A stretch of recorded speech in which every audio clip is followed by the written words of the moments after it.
السلام عليكم ورحمة الله وبركاته.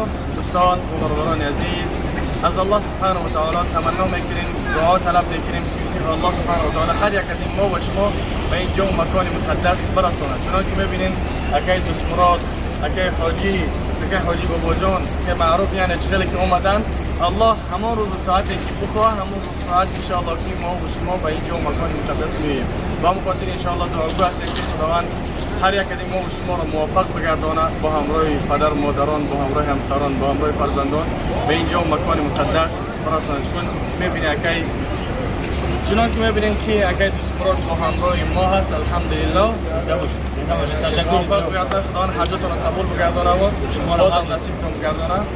شما را حج قبول بگردانه. دوستان عزیز، و ما از خداوند بزرگ دعا میکنیم که همه مسلمانان، کسانی که آرزو دارن خونه خدا را خداوند در خونه مهمان کنند و برای بی فرزندان بسیار برای من نوشتن، دعا میکنم که همه تا صاحب فرزند کنند. میوه شیرین ترین عمر آدم چه فرزندانشون همه فرزندهای صالح و سالین که اونها همیشه با طاعت عبادت الله البته خدمتگاری دین مبین اسلام باشند. و بازم گفتنیم که مادرای عزیز ما رو در بالای سر، پدرای عزیز ما رو در بالای سر مصاحبه باشند. سربلند باشد، خداوند بزرگ همه وقت خانه‌تان آباد باشه، دولت دنیا را از سرتون بریزند. آمین. آرزو چیکتنی؟ سلام علیکم. سلام و برادران خیلی آمده، برادران خیلی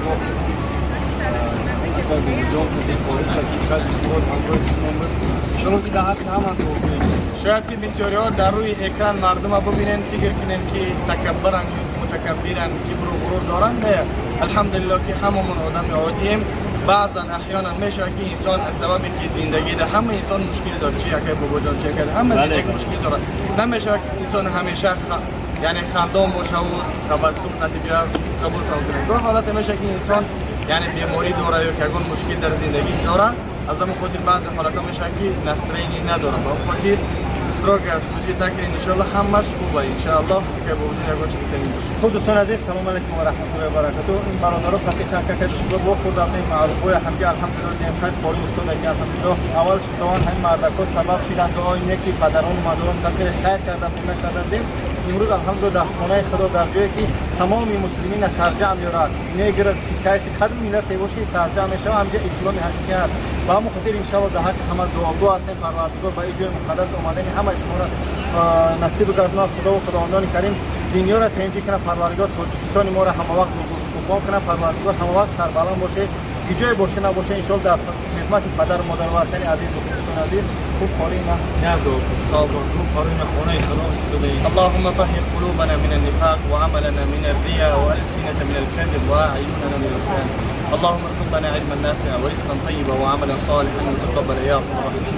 اللهم يا مقلب القلوب ثبت قلوبنا على دينك وعلى طاعتك يا ارحم الراحمين. صل اللهم على محمد وعلى اله وصحبه.